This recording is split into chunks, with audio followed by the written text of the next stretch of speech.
بسم اللہ الرحمن الرحیم۔ السلام علیکم۔ ہارون رشید کی چہیتی ملکہ زبیدہ اپنے شاندار محل کی کھڑکی سے باہر کا نظارہ کر رہی تھی کہ اس نے بہلول دنا کو نہر کے کنارے بیٹھے ہوئے دیکھا۔ وہ بچوں کی طرح ریس سے کھیل رہے تھے۔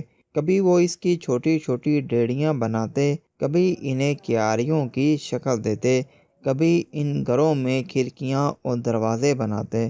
زبیدہ کچھ دیر اس کا کھیل دیکھتی رہی، پھر اپنی چند کنیزوں کے ساتھ باہر آئی اور بہلول دنا کے پاس آ کھڑی ہوئی اور اسے متوجہ کیا۔ بہلول، یہ کیا کر رہے ہو؟ بہلول نے سر اٹھایا۔ یہ میں جنت کے محل بنا رہا ہوں۔ اتنا کہہ کر وہ پھر اپنے کام میں مصروف ہو گئے۔ زبیدہ نے مصنوعی حیرت سے کہا، اچھا؟ پھر کچھ سوچ کر بولی، بہلول، تم بہشت کے یہ محل بیچتے بھی ہو؟ بہلول نے جواب دیا، ہاں، بیچتا ہوں۔ زبیدہ نے کہا، کتنے دینار میں؟ تو بہلول نے جواب دیا، صرف 100 دینار میں یہ محل بیچتا ہوں۔ زبیدہ نے سوچا کہ اس طرح مذاق ہی مذاق میں بہلول کی مدد بھی ہو جائے گی۔ اس نے کنیزوں کو حکم دیا کہ بہلول کو 100 دینار ادا کر دیے جائیں اور بہلول سے بولی، بہلول، میں بھی ایک بہشت خریدنا چاہتی ہوں۔ کون سی بہشت؟ بہلول نے استفسار ہو کر پوچھا۔ زبیدہ نے یوں ہی ریت کی ایک کیاری کی طرف اشارہ کیا کہ مجھے وہ والی بہشت چاہیے۔ بہلول نے رقم لے لی اور بولا، تم نے رقم ادا کر دی ہے؟ ٹھہرو، میں اس کا قبالہ تمہارے نام لکھ دیتا ہوں۔ زبیدہ ہنسی، میں اس وقت جلدی میں ہوں۔ بہلول، تم اس کا قبالہ لکھ کر محل لے آنا۔ وہ اتنا کہہ کر آگے بڑھ گئی۔ بہلول بھی اپنی مٹی کی ڈیریاں ڈھا کر اٹھ کھڑا ہوا اور وہ سب دینار اپنی جھولی میں ڈال کر ضرورت مندوں اور نداروں کی تلاش میں نکل گیا۔ زبیدہ سب کچھ بھول کر اپنے معاملات میں مصروف ہو گئی۔ رات اپنے بستر پر گئی، آنکھ لگی تو اس نے دیکھا کہ وہ ایک ایسے خوشنما باغ میں ہے جس کا تصور کرنا بھی محال ہے کہ وہ روح زمین پر اس کی کوئی مثال نہیں ملتی۔ وہ حیران نظروں سے اسے دیکھتی رہ گئی۔ اس نے آہستہ آہستہ قدم اٹھائے اور ہر لحاظ سے حیرت میں ڈوبی ہوئی تھی۔ اس کے چاروں طرف عظیم الشان محلات تھے۔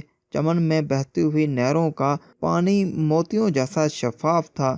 گلستان کی بہار قابل دید تھی۔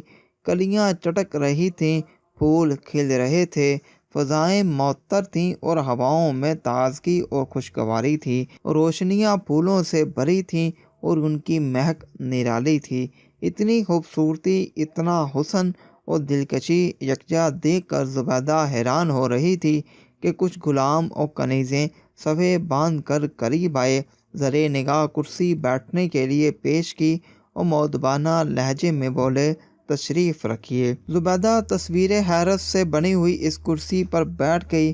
ایک کنیز آگے بڑھی اور اس نے ایک دستاویزات چاندی کی تشتری میں رکھ کر زبیدہ کو پیش کی۔ زبیدہ نے حیران اور ڈرتے ہوئے اس دستاویزات کو اٹھاتے ہوئے اس پر نظر ڈالی۔ اس میں سونے کے حروفوں سے لکھا تھا کہ یہ قبالہ ہے اس بہشت کا جو بہلول نے زبیدہ کے ہاتھ فروخت کیا ہے۔ اس کے ساتھ ہی اس کی آنکھ کھل گئی۔ وہ بہت دیر تک خواب کے سحر میں کھوئی رہی۔ اس کی آنکھوں میں وہ تمام فردوسی مناظر رقص کرنے لگے۔ اس نے سوچا، غور کیا اور اسے یقین ہو گیا کہ اس نے جو کچھ دیکھا ہے وہ خواب کی صورت میں ایک بشارت ہے۔ بہلول کا وعدہ سچ تھا، کیونکہ اس نے بہشت کا قبالہ لکھ کر دینے کا وعدہ کیا تھا اور جیسے نظارے اس نے خواب میں دیکھے تھے ایسے اس نے پہلے کبھی نہیں دیکھے تھے۔ ناظرین، امید کرتے ہیں آپ کو آج کی ویڈیو اچھی لگی ہوگی۔ اگر آپ کو آج کی ویڈیو ہماری اچھی لگی ہے تو اس ویڈیو کو لائک کیجئے گا، دوسروں کے ساتھ ضرور شیئر کیجئے گا۔ اب تک کے لیے اتنا ہی، ملتے ہیں انشاءاللہ اس طرح کی ایک اور ویڈیو میں۔ Thanks for watching. اللہ حافظ۔